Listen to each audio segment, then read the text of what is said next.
stepping out of your comfort zone and quitting your 9 to 5 job or any job that you have and gives you stable income can be quite scary for people. So franchising gives you that security in a sense where someone's already done it. It's a proven method. You know that business works. You know what to expect. You know how much you need to invest, and you know when you're going to break even if you're following. Hello and welcome to the BLK podcast. My name is Iowa Casadarge and I am an equity researcher at BLK. With me today is Albo and he will be introducing our guests. Just as a disclaimer, the opinions mentioned on this podcast are the analysts and the guest and not that of BLK.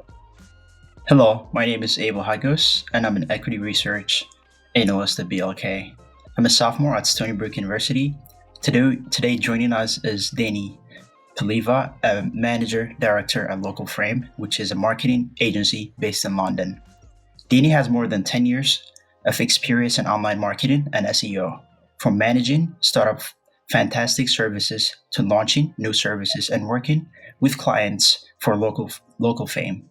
She holds a bachelor's of science in business management and a master's in project management from UCL. Hi, nice to meet you guys, and thanks for having me at the podcast. Yes, thank you so much for joining us today, Dani. Could you please just, for our audience, explain what you do and your experience in this industry? Sure. So I'm a serial entrepreneur. I've always been interested in business since very young.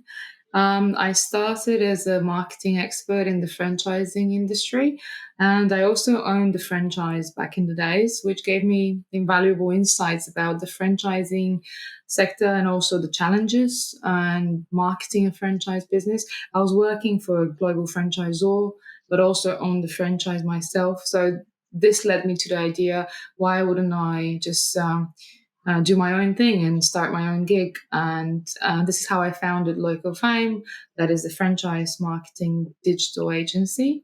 And we work with global franchise brands from around the world. Some of our clients have more than 2,600 locations over 15 countries. So just to get an idea of scale and size of the agency. We've also won numerous awards, like the Marketing Excellence Awards by the Quality Franchise Association, and we've been nominated for a few others, and we've been also recognized as the best marketing agency in 2014 and 2019. So yeah, that's me and Local Fame in a nutshell. Yeah, wow. That's a lot to encompass. So we understand that, like, franchises exist and they're like everywhere in the world, from like McDonald's to Apple's to Microsoft. But what exactly is a franchise, and when does a company choose to be a franchise? Right. So if we had to explain it with simple terms, usually it's a business that is scalable and successful. So in order for you to franchise out, you need to be successful the very first and very least. But also, the easiest way to explain it is, if you removed yourself from the equation, would the business still operate? Because a lot of people have successful businesses, but they're so tied up in the business that they think that their business is successful, but if they remove themselves from the equation, the business would not continue to run and would startle. So that's a very easy way to think about it. And then also, is it scalable? Is it possible to have the same business in different locations if someone else is running it? So this is how franchises are born. So obviously you had to have one location that was successful, and then you can create all the legal paperwork, all the boring bits, create an operations manual. And can you also pass on that knowledge from the business in a book or in a training format of any kind, so that others can develop the same business equally successfully? So these are the very basics of franchising, and whether a business is franchisable. It has to be successful, but it has to be also scalable, and and it has to be easy so that others can also replicate the model. Oh, okay. And so do agencies like Local Frame assist in the transitioning of becoming a business to a franchise? So we help already established franchises with their marketing. So there are franchising consultants that help you do all the franchising out bits. And what we do is once you're ready and once you've decided to embark on the journey of franchising, we can help you generate leads to get more people to buy into your idea, or in other words, to get more investment or more potential franchisees that will buy in your model. So we would help them first get famous online, or get some exposure online and get more people excited about that business so that they can invest. And franchises have two main revenue streams. One of them is obviously people that want to buy into your franchise and buy a territory. So it's all based on division, territorial division, and geographical division. So you buy an area, and this area you've got exclusive rights to use that brand and that IP on that area. So if you get people to get excited about your brand and want to work with you, they would invest and buy a franchise territory from you. So this is how franchises make money. They would literally sell territorial units to potential franchisees that want to operate in those areas. So this is one of the revenue streams. The other revenue stream is once you've sold a franchise territory, you want to make sure that your franchisees that bought off you are successful, because you're taking revenue from you're taking royalties, the so-called royalties, from the revenue. So the more your franchisees are successful, the higher the royalty that the franchisor is collecting at the end of the year. Basically, it's within everyone's interest for everyone to be successful. This is what I really like about the model: is there's a lot of support, and you make sure that it's within everyone's interest that you support each other and make sure that everyone is successful. So when the franchisees are making money, ultimately it's always the franchisor. If that makes sense. Yeah. Yeah, okay. No, that makes a lot of sense. Another thing that I was going to mention is what excites me about franchising is the fact that a lot of people have entrepreneurial dreams, right? A lot of people have always had this idea to do something, to to work for themselves, or to try to have their own side gig or something, just something. Like I had an ambition to work for myself since very early age, but a lot of those people are also scared to like take the leap, or they don't know how to do it. So a lot of people that are currently in some sort of employment would rather stay and have their stable environment and security and have a salary, the paycheck coming in every month. That is security, right? And then just stepping out of your comfort zone and quitting your 9 to 5 job or any job that you have and gives you stable income can be quite scary for people. So franchising gives you that security in a sense where someone's already done it. It's a proven method. You know that business works. You know what to expect. You know how much you need to invest, and you know when you're going to break even if you're following, the right process.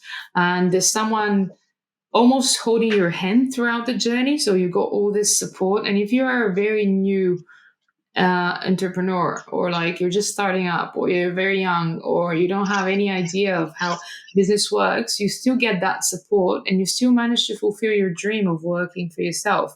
So I think it's a great opportunity even for your audience to consider buying a franchise, because I was very young and I was in my studies when I owned the franchise, and that helped me pay for all my university fees. I was literally studying and running the franchise, and it wasn't that hard, but it gave me, that traction and that knowledge of how to run a business, but also had some supervision and support and peers and mentors and so forth.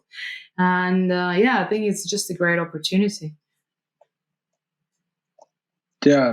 And while like that's truly incredible that you were able to, go through your studies and be able to apply like what you guys are probably learning in class and, managing a franchise. Are there any like experiences that you can think of where you've worked with a franchise and you guys have just been able to really successfully provide them with exposure? Yeah, there's a number of experiences just because we're in it for the long run, and all our clients that we work with have stayed with us for many years. They just get a taster of what we do for them, and then they just stay on because it works.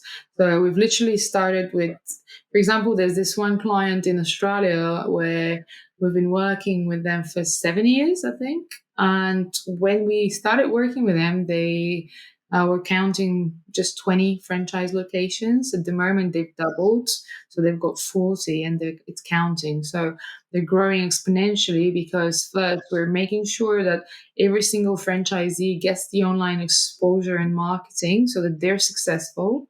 And that translates into the brand's success. So more people want to buy into that business when they see successful stories and successful entrepreneurs. And so yeah, there's really two ways of how we approach things. We in the agency, we first work with directly with the franchisees and do their local marketing. Just because every franchisee, as I said, is covering a specific area and they operate in a specific area. So local marketing is very important to them, making sure that they're being selected or chosen as first go-to rather than their competitors. So we make sure that they're visible online, their website is top-notch, their social media is on point, everything is aligned with the overall strategy of the franchise, the global franchise brands.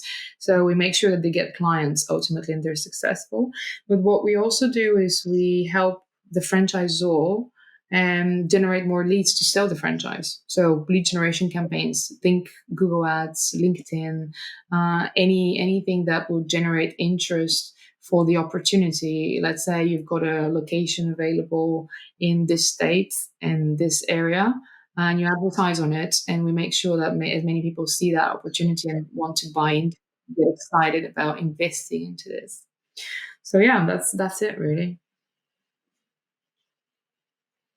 Yeah, no, that's really incredible. It's fascinating how much a company's growth can depend on its marketing and internal support as well. So, I mean, I feel like what you just described is a huge support of that. Yeah, absolutely. And then another very key element of franchising is the fact that the franchisor or the head office has to strategize year on year and even quarterly and provide that marketing focus and direction to the franchisees so that they all stay aligned strategically, because you can't have location A posting stuff on Facebook, whatever they decide, and then location B doing their own thing on Instagram, but like completely different and without having any alignment in the strategy whatsoever. So a big part of the franchisor's role is not just supporting them economically or operational wise, but also giving them that marketing strategy and direction. And this is where we kick in as well, because some franchisors think it's very overwhelming or they don't know how to do it necessarily. So, and also a big part of the support that a franchisor needs to give to their network and franchisees is that marketing direction and strategy, because you can't have one location blogging about one topic and another location posting something completely different on their social media, and the third one doing whatever they want in terms of leaflet or flyer distribution and business cards. So making sure you are consistent in your branding and your brand messages and your marketing strategy is of key importance. So that puts a lot of pressure on the franchisor, right? So this is where we as an agency come in and tell them, we can help you with this. We can strategize for the next 12 months and we can then break this down into quarters, into quarterly plan, and to social media activities, blogging activities, marketing collateral, offline, online. It's a lot of work, but we actually do that work for them. And then we distribute it to the franchisees. So at the end, you just know exactly when to post what to say, what to go live with, what flyers to print out and distribute in your area as a franchisee. And that takes a lot of the actual pressure of being an entrepreneur so that you can just focus on running the business. Absolutely. And I think you might have already answered this, but from your personal experience, like what sparked the interest to work in marketing and franchise business? I think you said growing up you were entrepreneurial, but what really sparked the interest? So that comes from very early age, and it's a very personal experience of mine. I was quite young, and I'm Bulgarian originally. So I was raised in a very small town in the mountains of Bulgaria, in Eastern Europe. And we had a very modest childhood, me and my sister. My parents were not that well off back in the day, so they had to work two jobs to make ends meet. And I remember clearly, I was very young, but I still remember that they would come back 10 p.m. exhausted, working two double shifts so that they can, just support the family. And it was tough times. And then they decided to start their own business, my mom and dad. And it was a luxury furniture manufacturing business. And they had to put even more effort to lift this off the ground and start and make it successful. So for 2, 3 years, it kind of struggled, but it worked okay. But then at some point, it did not lift off and it did not get that many clients. And sadly, they had to close the business.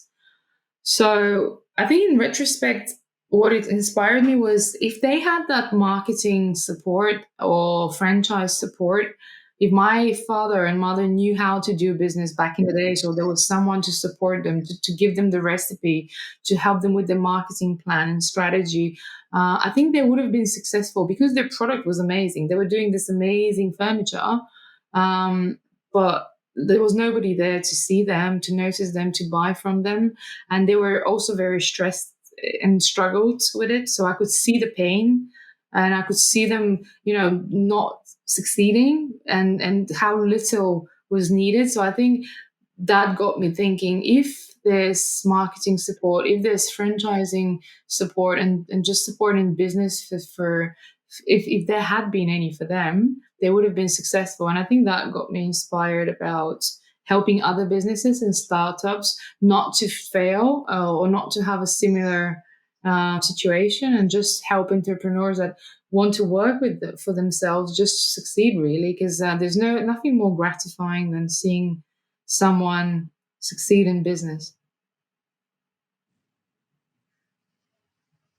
Well, thank you. That was a great answer. And kind of like my next question would be similar to, have you had an experience where a startup or a company or a franchise they're working on, what happened if it failed? Like, what would you do the next step, or what steps did you take to prevent the failure? I think you already mentioned about just how important marketing is, but can you talk a bit about that? Sure, sure. I think being part of a franchise minimizes the risk of failure, just because there's a lot of research done before you actually sell a franchise location. There's a lot of marketing research, market research as well. You make sure that once you do the mapping process as a franchisor and decide which areas to sell, you do a lot of research, you buy market intel, you know exactly how many people live in that area, whether that's part of your demographics and so forth. So all that heavy lifting and work and research has already been done for you before you even sold that location or that particular area as a franchisee. It's very different when you're starting up on your own and when you are a sole entrepreneur. It's very different because you have to do this. You have to do the online research. You need to check if there's any demand for your product or service, where you're going to be operating. You have to do all the strategizing as well. Now, thinking about anything about from starting from buyer persona and demographics to how are you going to distribute your product, supply chain, anything. So there's a lot more thought process needed at the very beginning when you're starting up on your own. And yeah, just identifying the correct buyer persona, and identifying how you're going to distribute, how you're going to market, having that budget to begin with, for marketing, for starting up, and just really it's down to support as well, like having that support in place of people that who you can ask questions.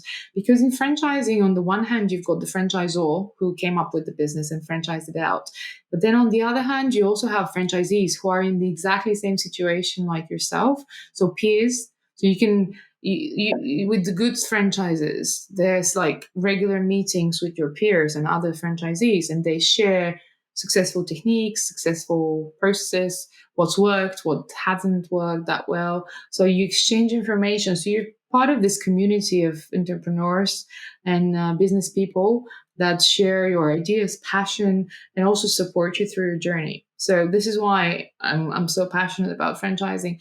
It's a different scenario when you're on your own. I'm not saying it's impossible. It's just harder, but you can also, get together with other like-minded entrepreneurs and incubators, or other programs that are there to support. Or you can always reach out to business people that are successful in your niche or your sector, and you can ask them for mentorship and support. It will be very surprised how many people are going to say yes, because people that are successful in business are not that unapproachable as most people think and say.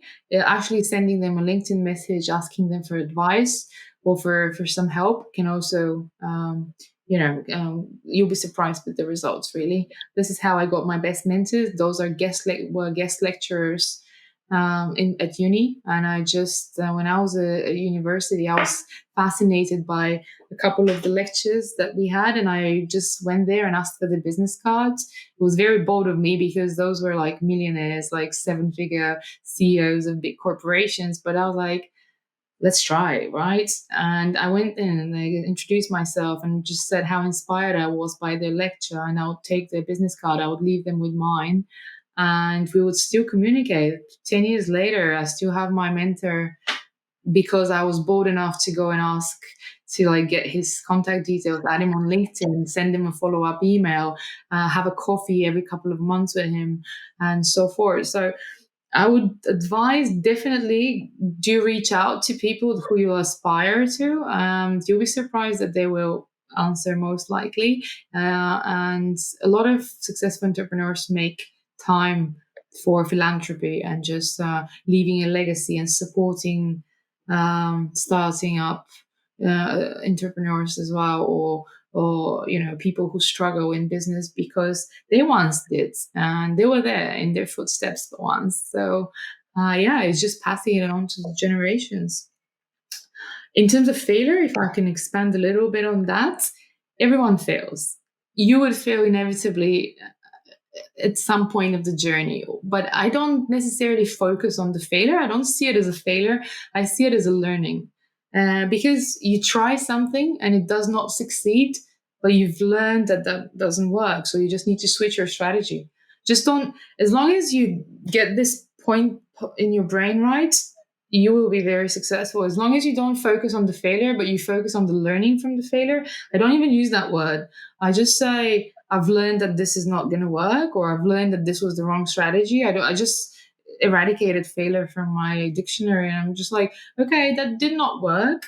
What did we learn from the experience? We learned that this was probably the wrong strategy, or it was executed in the wrong manner, or we have to like switch it up. But this is learning. It actually gives you something.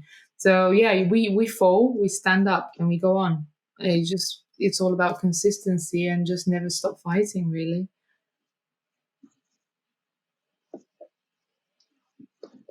Yeah, no, that was a great anecdote you just provided as well about the power of communication and how you were able to contact these guest lecturers and just being emboldened enough to speak to them. That's really amazing. We on the podcast have had like several moments, even like reaching out to you, that took a lot for us to try and contact you. And there's been other guests where you just think like, oh, they wouldn't respond, but they sometimes do. You'll be surprised, yeah. But everyone's been a student once, and everyone's felt uncertain at times. And that support, and encouraging others and supporting them, or just sometimes giving them a couple of good words and a smile is it just lifts you off the ground. I had moments when I literally just needed someone to listen to me so that I can prove my business idea without even giving me any advice, just someone to talk to that would make me more assertive. And yeah, I mean, there's always someone to talk to, and especially today with like technology and Zoom calls, and it doesn't have to be always like related to physically meeting someone or making half a day out of your calendar and like dedicating that time. But you can always jump on a half an hour, 1 hour call and just have a very candid conversation with someone that's more experienced. And people do tend to enjoy investing their time in such activities. So yeah, definitely be bold and just reach out to people. And if they say no, they say no. It's whatever. You just go on and you just move on to the next one. It's not a loss. It's just a learning. Yeah, exactly. And I love your perspective of mistakes as well being opportunities to grow and educating yourself. Like it's really powerful. Um, but how would you say in the franchise industry, um, you personally being very involved with this, what is what are like the biggest tactics of growth and scaling, and what would your personal advice be to anyone who wants to maybe not start a franchise but just start their own business, and like how can I make that scalable? Right. So there's a lot of advice that if I have to compress it into a few sentences, I would definitely say make sure that you clarify the principles, the main principles of your business. You have to have a very clear idea of what you're marketing or what you're selling and whom you're selling it to. So yes, a lot of people come to me and say, "I've got this business idea. What do you think?" But they can't even explain it thoroughly, and you have to like have spent a lot of time thinking about it. So in order for you to explain it to others and also expect someone to like buy off you, you have to be very good at pitching it on the very first place. So I would say start writing. Writing has always helped me clarify my ideas. When I have a business idea that I'm not 100% clear of, I just have a blank sheet of paper or a Word document and I start writing an article about it. I know it sounds a bit odd, but it's not an academic article. You just like pour your thoughts onto paper. It helps a lot to like clarify what you're thinking, or just download a business templates, business plan template off the internet, and it's got like 10 bullets points. Who's your market? What's your budget? What's the cost of your product, and so on. It's just going to get you to think about it and put everything on paper. And in this way, you don't only just realize what you know, but also you realize what you don't know, or what are the gaps that you haven't thought of about your business idea. So this is the think time, the so-called think time, and this is the foundations of any business. You have to be very clear about your market, your product, your pricing, all the 5 P's of marketing and whatnot. But this is just the very first step. But if you don't know that, you're already not successful at your business. And then if someone asks you, or if you're like looking for investment, for example, and an investor comes and starts grilling you about your business, and you're like, I'm not sure, I haven't got this right yet. I mean, that means your business plan is not solid, and you want to make sure that you've got a solid business plan in place. This is the very first step for success. And whether that's a franchise or whether you're starting on your own, it doesn't really matter. But thinking about it and just making sure you've got this 360 perspective of market, economics, pricing strategy, budgets. You would need some marketing as well, just to begin with. Your idea might be amazing. Most of the entrepreneurs fall into the trap of thinking, I've got this amazing idea, my business is amazing. So just by people seeing how amazing it is, they're going to start buying from me. Well, I'm sorry to break it down to you, but that's not how it works. You need to make noise about it. And especially now, you need to make a lot of noise about it because the market is so crowded with products and services. There's so much offering that, you just saying I have a great product does not make you stand out. So you need to have a solid marketing strategy in place. You have to be visible online, whether that's social media, website. I don't know if it's a product, obviously think about e-commerce, making sure that you don't just sell to your niche, but also selling to the whole world. Like at the moment, we've got this unique opportunity through the internet to sell products and services to people at the other end of the globe. So your audience should not limit themselves locally in terms of geographical perspective necessarily, but also they should think about who's my audience, who's my ideal buyer persona, and whom I can sell to, and that can be people from Japan, the States, China, Africa, South America, whoever. The world's at your fingertips right now because of the technology that we've got.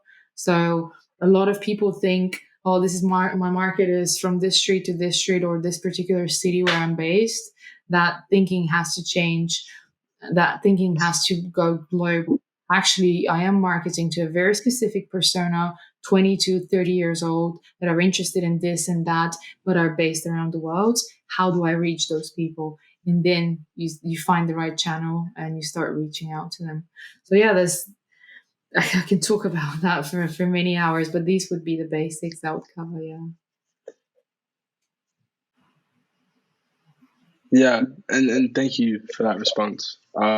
Yeah, I was just going to ask, how was local frame affected during the pandemic? Were there any changes in strategy or different clients? And how do you foresee marketing changing due to the pandemic?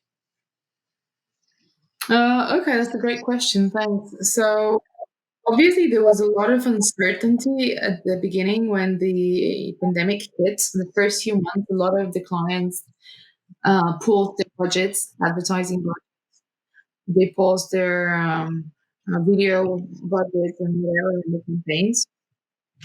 But it just changed the way we play the game. I mean, there was not so much not so much like change the audience, but because everyone was afraid and everyone was holding off to their budget and pausing their campaigns, that actually created more opportunities for the businesses that stayed to advertise.